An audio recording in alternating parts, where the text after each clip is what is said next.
Hello student.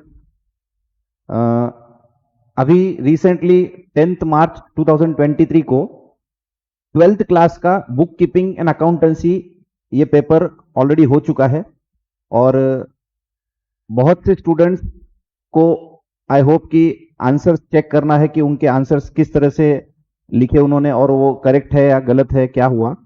तो यहाँ पे मैं इस लेक्चर में आपको पूरे answers with options, all questions with options, पूरे आंसर आपके सामने में रखने वाला हूं। तो जिन लोगों को अपने आंसर्स चेक करने हैं वो चेक भी कर सकते हैं। इस लेक्चर में मैं डिटेल आंसर पूरे आपको एक्सप्लेन नहीं करूंगा। मेरे नेक्स्ट लेक्चर में आपको पूरे डिटेल एक्सप्लेन करते हुए मैं पूरे आंसर्स बताऊंगा। अभी मैं सिर्फ आपको आंसर्स शो करने वाला हूं, मेन मेन जो भी की आंसर्स है जिसको आप क्रॉस चेक करके बोल सकते हो कि आपका आंसर करेक्ट है या गलत है। तो ये आगे मैं आपको यहाँ पे एक्सप्लेन करने वाला हूं। तो प्लीज अगर आपने इस चैनल को सब्सक्राइब नहीं किया है तो प्लीज सब्सक्राइब कर लीजिए, क्योंकि आगे भी मैं बहुत से इंपॉर्टेंट जो भी 12वीं से रिलेटेड या सीए फाउंडेशन से रिलेटेड अपडेट्स रहेंगे वो मैं देते रहूंगा। और अगर आपको जो मैं आंसर्स अभी आपको शो करने वाला हूं उसमें कहीं पे भी कोई डाउट अगर आता है तो आप नीचे दिए हुए नंबर पे जो स्क्रीन पे अवेलेबल है आपके, वो नंबर पे आप व्हाट्सएप कर सकते हो। ठीक है, तो चलिए हम देखते हैं फरवरी मार्च 2023 के बुक कीपिंग एंड अकाउंटेंसी के आंसर्स। ठीक है, सबसे पहले क्वेश्चन नंबर 1 जो आया था वो था ऑब्जेक्टिव्स का। बरोबर, ऑब्जेक्टिव्स। तो ऑब्जेक्टिव्स के अंदर ऑल क्वेश्चंस कंपलसरी थे हमको, और उसमें आपको पहला क्वेश्चन जो था क्वेश्चन नंबर 1 में a bit, write the word phrase और टर्म। तो उसमें आंसर आपके, फर्स्ट आंसर है नेट प्रॉफिट, सेकंड का आंसर है स्पेसिफिक डोनेशन, थर्ड का आंसर है गेनिंग रेशो और गेन रेशो, फोर्थ का आंसर है डिसोल्यूशन एक्सपेंसेस और realisation expenses, and fifth number का आंसर है मर्केंटाइल। तो अगर जिन्होंने ये 5 आंसर लिखे होंगे उनको 5 आउट ऑफ 5 मार्क्स मिल जाएंगे। ठीक है, नेक्स्ट क्वेश्चन था क्वेश्चन नंबर 1 बी, जिसके अंदर हमको कुछ कैलकुलेशन करने थे और हर कैलकुलेशन के लिए हमको 1 मार्क था। तो फर्स्ट उसके अंदर था डेप्रीसिएशन कैलकुलेशन का, जिसका आंसर है 27,500, और उसी में एक और कैलकुलेशन था जिसका आंसर है 625। ठीक है, 27,500 और 625। सेकेंड क्वेश्चन में हमको डेप्रीसिएशन मतलब एक अमाउंट डैश करके दिया हुआ था, उसमें से लेस डेप्रीशिएशन करके अमाउंट 45,000 दिया हुआ था। सेकंड का आंसर है 50,000। ठीक है, आई होप सभी ने बरोबर लिखा होगा, 50,000 उसका करेक्ट आंसर है। नेक्स्ट थर्ड बिट जो था उसका आंसर है न्यू प्रॉफिट शेयरिंग रेशियो, उसमें हमको कैलकुलेट करना था। तो उसका आंसर आता है 9:6:5। 9:6:5, that is a answer for question point number 3। Question number 1 में बी के अंदर थर्ड बिट था ये। ठीक है, बी फोर के अंदर हमको डिस्काउंट कैलकुलेट करना था। वो डिस्काउंट का कैलकुलेशन का आंसर था 1,000 रुपीज। डिस्काउंट का कैलकुलेशन आंसर था 1,000। और फिफ्थ नंबर जो था, फिफ्थ नंबर में हमको करंट एसेट्स का कैलकुलेशन करना था। उन्होंने कुछ करंट एसेट्स और करंट लाइबिलिटीज के हमको डेटा दिए थे, उसमें से करंट एसेट्स हमको कैलकुलेट करना था। तो debtors plus stock plus loose tools, ये 3 करंट एसेट्स है, इनकी टोटल होती है 1,00,000 रुपीज। ठीक है, तो ये था क्वेश्चन नंबर 1 का बी का आंसर। टोटल 5 बिट्स थे, 5 को 5 मार्क्स थे। तो जिन्होंने ये आंसर लिखे होंगे वो आंसर अगर लिखे होंगे तो फिर ये आंसर पूरे करेक्ट है और आपको 5 आउट ऑफ 5 मिल जाएंगे। नेक्स्ट था क्वेश्चन नंबर 1 में सी बिट, जो कि क्वेश्चन था डू यू एग्री और डिसएग्री, डू यू एग्री और डिसएग्री। तो इसके अंदर फर्स्ट का आंसर है एग्री, सेकंड का डिसएग्री, थर्ड का डिसएग्री, फोर्थ का एग्री और फिफ्थ का एग्री। ठीक है, ये करेक्ट आंसर है। अगर आपको इसमें डाउट है तो आप दिए गए व्हाट्सएप नंबर पे आप मुझे मैसेज कीजिए, मैं आपको कंफर्म आंसर जो है, मतलब क्यों आंसर मेरा करेक्ट है ये भी मैं आपको एक्सप्लेन कर दूंगा। ठीक है, question number 1 D, question number 1 D के अंदर हमको लिखना था appropriate alternative from the following, मतलब हमको नीचे 4 ऑप्शंस दिए थे, उसमें से एक आंसर लिखना था। और क्वेश्चन में एक चीज और थी, रीराइट द सेंटेंस लिखा हुआ था। तो जिन लोगों ने, जिन स्टूडेंट्स ने सेंटेंस नहीं लिखते हुए डायरेक्ट आंसर लिख दिए, जैसे मैंने अभी लिखा हुआ है, अगर इस तरह से आपने आंसर दिए होंगे तो मे बी आपका हर सेंटेंस के लिए हाफ मार्क ही मिले, हाफ मार्क आपका कट हो जाए। ठीक है, दैट इज पॉसिबल। और अगर आपने सेंटेंस लिख के उसके अंदर अगर आपने आंसर लिखा होगा तो आपको पूरे मार्क्स मिल जाएंगे। रीराइट द सेंटेंस क्वेश्चन बोला हुआ था। ठीक है, तो फर्स्ट का आंसर है 50, सेकंड का आंसर है नॉमिनल, थर्ड का आंसर है कैपिटल, फोर्थ का आंसर है रिटायरमेंट और फिफ्थ का आंसर है ड्रॉबी। ठीक है, ये करेक्ट आंसर है। उसके बाद था क्वेश्चन नंबर 2, जिसके अंदर एडमिशन ऑफ पार्टनर का एक क्वेश्चन था और उसके और में था रिटायरमेंट ऑफ पार्टनर। ठीक है, एडमिशन ऑफ पार्टनर के अंदर आपको बनाना था P and L adjustment account, balance sheet और साथ में partner current account, partners current account बनाने के लिए बोला हुआ था। ठीक है, तो इसके मैं की आंसर्स आपको बता रहा हूं। आपका profit and loss adjustment account में प्रॉफिट आएगा 4320, जिसको हम दोनों पार्टनर को डिस्ट्रीब्यूट करेंगे, आदित्य और चैतन्य, 2592 और 1728। ठीक है, ये तुम्हारे आंसर्स आने चाहिए। उसके बाद आप ये प्रॉफिट को करंट अकाउंट में लिख दोगे और करंट अकाउंट का बैलेंसेस आना चाहिए आपका, आदित्य का 11892 और चैतन्य का 9828। ठीक है, यहां पे न्यू पार्टनर का करंट अकाउंट नहीं बनेगा क्योंकि न्यू पार्टनर जस्ट अभी इंट्रोड्यूस हुआ है, उसका करंट अकाउंट का बैलेंस जीरो रहेगा। जो भी वो कैपिटल आएगा वो हमको अलग से क्या करना था, कैपिटल बोल के उसको मेंशन करना था बैलेंस शीट के अंदर। पार्टनर ने जो न्यू पार्टनर ने जो कैपिटल लाया वो कैपिटल के अंदर शो करना था, करंट अकाउंट में उसका बैलेंस नहीं आएगा। ठीक है, और इसकी बैलेंस शीट टोटल आएगी आपकी 183,720, 1,83,720। तो ये तो था एडमिशन ऑफ पार्टनर का आंसर। नाउ रिटायरमेंट जिन्होंने सॉल्व किया होगा, जिन्होंने एडमिशन नहीं करते हुए रिटायरमेंट किया होगा, उसके आंसर्स भी मैं आपको यहां पे बताऊंगा। P and L adjustment account जो है, profit and loss adjustment account, उसके अंदर आपको लॉस आएगा 6,000 रुपीज का, जिसको डिस्ट्रीब्यूट करना है 3 पार्टनर में, अमर, अकबर, एंटोनी। तो तीनों को जब डिस्ट्रीब्यूट करेंगे 2000 2000 2000 तीनों को बांट देंगे। उसके बाद यहां पे जो पार्टनर रिटायर हो रहा है, ठीक है, अमर जो है वो रिटायर हो रहा है, तो अमर का लोन आ जाएगा 50,400। जिनका भी आंसर आया होगा वो आंसर करेक्ट है, 50,400 अमर लोन।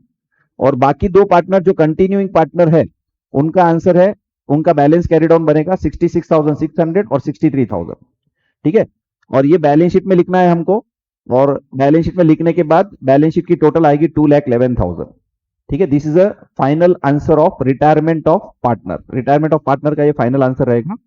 तो जिन्होंने ये आंसर लाया होगा उनका आंसर करेक्ट है, उनको फुल मार्क्स मिलने वाले हैं। नेक्स्ट, उसके बाद क्वेश्चन नंबर 3 आता है बिल ऑफ एक्सचेंज। ठीक है, क्वेश्चन नंबर 3 आएगा bill of exchange.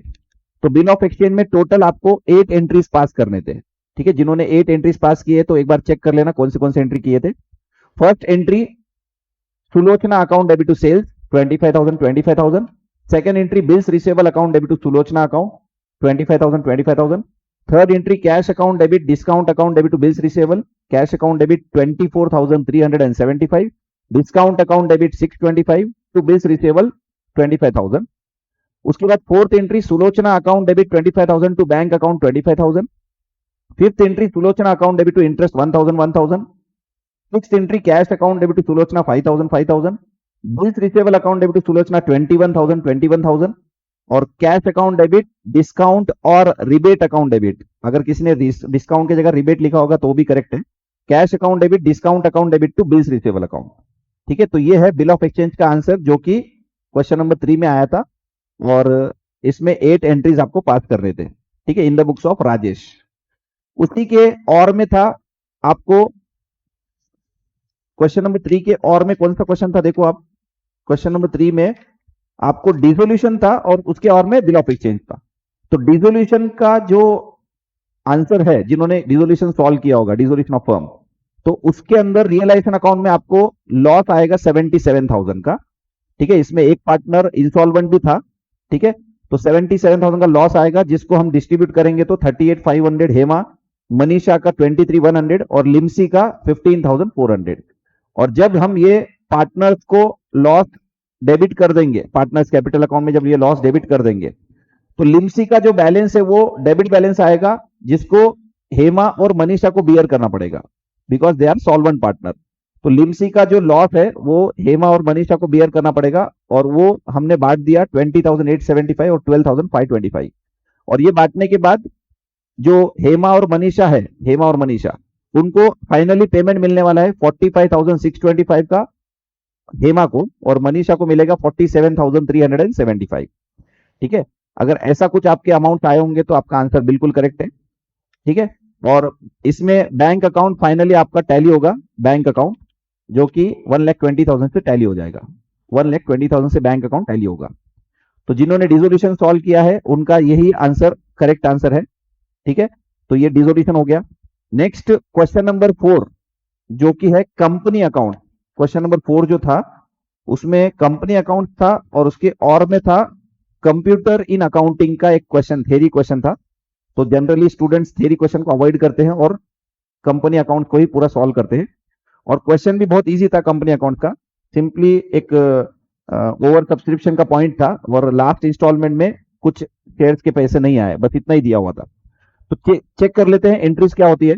In the books of Sameer and company journal entries, first entry है bank account debit to equity share application account 7,50,000 7,50,000।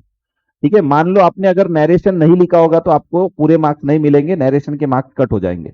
तो narration is compulsory in journal entry. तो ये entry हो गई तुम्हारी क्या, bank account debit to equity share application. Second entry में equity share application account debit to equity share capital account to equity share allotment account, क्योंकि हमको 5,000 shares के पैसे एक्स्ट्रा आए थे और हमने उसको प्रोरेटा अलॉटमेंट किया था, तो एक्स्ट्रा अमाउंट जो रहेगा वो हम कहां लेके चले जाएंगे, अलॉटमेंट के अंदर। ठीक है, तो वो 1,25,000 होगा, 5,000 इंटू 25। उसके बाद नेक्स्ट एंट्री थी equity share allotment account debit equity share capital 12,50,000 12,50,000। उसके बाद नेक्स्ट एंट्री थी bank account debit equity share allotment 11,25,000 11,25,000। Fifth number की एंट्री जो है वो है equity share first and final call account debit to equity share capital 6,25,000 6,25,000। और last में entry number 6 bank account debit to equity share first and final call 5,62,500। अच्छा, यहां पे अगर किसी ने कॉल इन एरियर्स अकाउंट लिखा होगा तो भी ये एंट्री करेक्ट है, नहीं लिखा होगा तो फिर ये एंट्री करेक्ट है। ठीक है, लिखना नहीं लिखना ये ऑप्शनल था। तो अगर और में आपने अगर ये एंट्री में पास करी होगी या फिर ये एंट्री ही करी होंगी तो भी राइट है। क्या किया आपने, bank account debit 5,62,500, call in arrears account debit 62,500 to equity share first and final call account 6,25,000। तो this is a final entry for company account, जो इश्यू ऑफ शेयर का क्वेश्चन था उसकी एंट्री। टोटल 6 एंट्रीज है question number 4 के लिए। ठीक है, अब इसके और में जो क्वेश्चन था कंप्यूटर इन अकाउंटिंग चैप्टर का थ्योरी क्वेश्चन, वो आप आंसर आपके बोर्ड के टेक्स्ट बुक के अंदर 384 पेज नंबर पे आप देख सकते हो। उन्होंने बहुत सारे डिस्टिंक्शन बिटवीन के पॉइंट्स दिए हुए। तो जिन्होंने करेक्ट पॉइंट्स लिखे होंगे और नंबर ऑफ पॉइंट्स भी मैक्सिमम लिखे होंगे 6-7 पॉइंट, तो उनको 8 आउट ऑफ 8 ये थ्योरी क्वेश्चन में भी मिल सकता है। ठीक है, but generally students theory question को अवॉइड करते हुए प्रैक्टिकल क्वेश्चन ही सॉल्व करता है। तो कंपनी अकाउंट का मैंने आंसर यहां पे शो कर दिया। नेक्स्ट क्वेश्चन नंबर 5 है डेथ ऑफ पार्टनर। बच्चों, डेथ ऑफ पार्टनर के अंदर आपको profit and loss adjustment account बनाना था, बैलेंस शीट बनानी थी और पार्टनर्स कैपिटल अकाउंट बनाना था। ठीक है, तो यहां पे मैं आपको की आंसर्स बता रहा हूं। प्रॉफिट एंड लॉस एडजस्टमेंट में आपका आंसर आएगा 3850। ठीक है, सरप्राइज हो जाएंगे अगर आपका आंसर 3850 नहीं आया होगा, क्योंकि इसमें एक और ऑप्शन है कि आप गुडविल को डायरेक्टली पार्टनर्स कैपिटल में लिख दो। तो अगर आपने पार्टनर्स कैपिटल में डायरेक्ट गुडविल लिख दिया होगा तो भी वो करेक्ट आंसर है। Then your answer is going to reduce by 2500, 3850 minus 2500 करके जो आंसर आएगा वो प्रॉफिट रहेगा तुम्हारा, जो पार्टनर्स को डिस्ट्रीब्यूट करना है। दोनों आंसर करेक्ट है। ठीक है, टेक्स्ट बुक में क्लियरली बोला हुआ है थ्योरी के अंदर कि अगर गुडविल रेस करना है, बैलेंस शीट में ऑलरेडी गुडविल है और गुडविल को रेस करना है, तो either you can show in revaluation account और profit and loss adjustment account, और directly you can write in partners capital account. तो मैंने यहां पे आंसर आपको पार्टनर्स कैपिटल अकाउंट में नहीं बताते हुए P&L एडजस्टमेंट में बताया हुआ है। तो इसके लिए आंसर 3850 है। तो किसी स्टूडेंट का आंसर अगर 3850 माइनस 2500 आया होगा वो भी करेक्ट है, अगर उन्होंने गुडविल को बैलेंस शीट में, मतलब यहां पे पार्टनर्स कैपिटल में क्रेडिट पे लिखा होगा, तो बाय गुडविल बोल के पार्टनर्स कैपिटल में अगर लिखा होगा तो आंसर वो भी करेक्ट है। ठीक है, तो alternative answer is also possible in this particular question, death of partner. तो फाइनली पार्टनर्स कैपिटल में 3850 है, क्योंकि मैंने गुडविल को यहां पे लिखा है P&L एडजस्टमेंट में, और नीचे मैंने नोट दिया है alternative answer is also possible. और बैलेंस शीट के अंदर अरुण और वरुण का 21,540 का बैलेंस निकलेगा, और क्योंकि जो पार्टनर डेथ हो गया उसको हम पूरा पेमेंट इमीडिएटली कर रहे हैं करुण को, तो इसके लिए उसका पेमेंट निकलेगा 11,020 रुपीज, 11,1020 उसका आंसर आएगा, जो कि हम उसको पे कर दे रहे हैं। ठीक है, क्वेश्चन में बोला था कि डेथ वाले पार्टनर को, उसके एग्जीक्यूटर को एनईएफटी कर देना है। तो एनईएफटी मतलब इनडायरेक्टली बैंक पेमेंट करना है, तो 11020 का पेमेंट कर देंगे। और बैलेंस कैरी डाउन दोनों का मैंने बता दिया आपको, 21,540 21,540, ठीक है, कंटिन्यूइंग पार्टनर के। तो ये था आंसर किसका, डेथ ऑफ पार्टनर का, जिसकी बैलेंस शीट टोटल आने वाली है 59080। ठीक है, इसमें बैंक अकाउंट का कैलकुलेशन भी बहुत इंपॉर्टेंट था। बैंक अकाउंट का फाइनली बैलेंस आएगा 5580 बैंक अकाउंट के अंदर।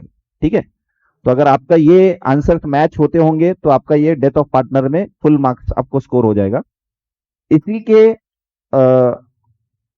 क्वेश्चन नंबर 5 में और में आपको आएगा analysis of financial statement chapter का एक क्वेश्चन, प्रैक्टिकल क्वेश्चन आया था, जो कि बहुत इजी था, लेकिन जनरली स्टूडेंट इसको भी ऑप्शन में रख के जाता है। लेकिन मैंने यहाँ पे उसका आंसर भी बताया आपको कि अगर वो किसी ने सॉल्व किया होगा एनालिसिस ऑफ फाइनेंस स्टेटमेंट, बहुत ही इजी क्वेश्चन था। इनकम स्टेटमेंट बनाना था उसके अंदर, vertical income statement, vertical form में। तो सबसे पहले सिमिलर क्वेश्चन टेक्स्ट बुक में भी है, 2 क्वेश्चन। तो सेल्स पहले, सबसे पहले उसके अंदर कॉस्ट ऑफ गुड सोल्ड निकाल के आपको कॉस्ट ऑफ गुड सोल्ड का कैलकुलेशन करना था, क्लोजिंग स्टॉक लेस करके finally cost of good sold आ गया 9500।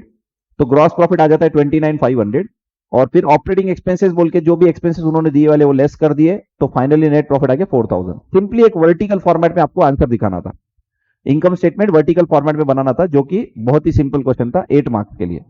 तो जिन्होंने ये सॉल्व किया होगा उसका फाइनली आंसर आना चाहिए 4000। ठीक है, ये question same to same textbook में है, 1 जीरो उसमें कम है। टेक्स्ट बुक के अंदर 1 जीरो सॉरी ज्यादा दिया हुआ है, पूरे अमाउंट के अंदर 1 जीरो ज्यादा दिया हुआ है। तो टेक्स्ट बुक में ये सिमिलर क्वेश्चन आपको मिल जाएगा। उसके बाद आता है क्वेश्चन नॉन ट्रेडिंग कंसर्न का। ठीक है, non trading concern, not for profit organisation.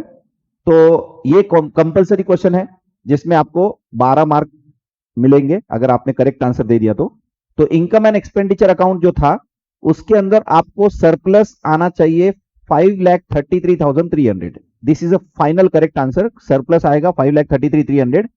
और आपका बैलेंस शीट में कैपिटल फंड का अमाउंट आएगा 16,10,300, 16,10,300, क्योंकि लास्ट ईयर का कैपिटल फंड हमको दिया हुआ था क्वेश्चन के अंदर 10,37,000। ठीक है, और फाइनली बैलेंस शीट टोटल आ जाएगा आपका 28,60,300। This is a balance sheet of current year. Okay, और लास्ट ईयर की बैलेंस शीट नहीं भी बनाते तो चलता था, अगर किसी ने बनाया होगा तो वहां पे सभी अमाउंट दिए वाले थे, ऑटोमेटिकली टैली हो जाता है। कैपिटल फंड दिया हुआ था तो लास्ट ईयर की बैलेंस शीट वैसे तो रिक्वायर्ड नहीं थी। ठीक है, अगर किसी ने बनाया होगा तो ये उसका बैलेंस शीट ऑटोमेटिकली टैली हो जाएगा। तो ये है नॉन ट्रेडिंग कंसर्न का आंसर। तो आपका आंसर आया होगा सरप्लस 5,33,300।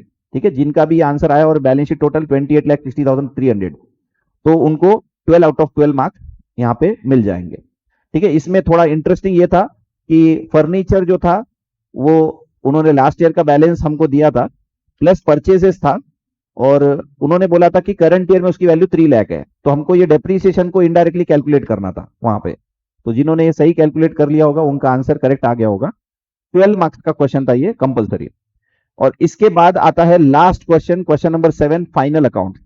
बच्चों, फाइनल अकाउंट्स के अंदर trading P&L account, balance sheet बनानी थी, और साथ में पार्टनर का करंट अकाउंट बनाना था। ठीक है, तो trading P&L account, balance sheet के अंदर ट्रेडिंग अकाउंट में ग्रॉस प्रॉफिट आपका आया होगा 169,400, 169,400 ग्रॉस प्रॉफिट। और आपका नेट प्रॉफिट आएगा 119,820, 1,19,820। जब उसको हम डिस्ट्रीब्यूट करेंगे पार्टनर्स को, वर्षा और हर्षा को, तो आपका आंसर आएगा 89,865 वर्षा को, और हर्षा का आएगा 29,955। These are the net profit distribution among the partner.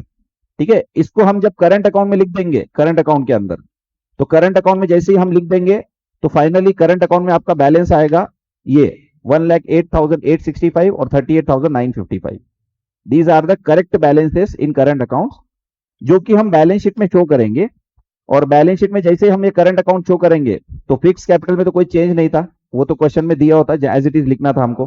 ठीक है, और बाकी आइटम्स लिखने के बाद आपका बैलेंस शीट टोटल आएगा 4,88,120, 4,88,120, ये फाइनल आंसर है। ठीक है, तो अभी जो भी मैंने बताया, मैंने किसी भी आंसर का कोई रीजन वगैरह क्यों ऐसा करते वो सब कुछ भी नहीं बताया। तो आगे नेक्स्ट जो मैं आपको वीडियो बनाऊंगा उसके अंदर आपको पूरा डिटेल में हर एक का रीजन क्या है, क्यों हमने इसको यहां लिखा, क्यों हमने यहाँ पे ऐड किया, क्यों यहाँ पे लेस किया, वो सब चीजें बताऊंगा। तो वो लेक्चर में अभी नेक्स्ट आपको कुछ टाइम के बाद अपलोड करूंगा। तो तब तक के लिए जब आपको सिर्फ आंसर चेक करना हो तो आप इस आंसर्स को चेक करके आपके मार्क्स आप काउंट कर सकते हो। ठीक है, तो wait for my next lecture in which I am going to explain in detail. Okay, thank you.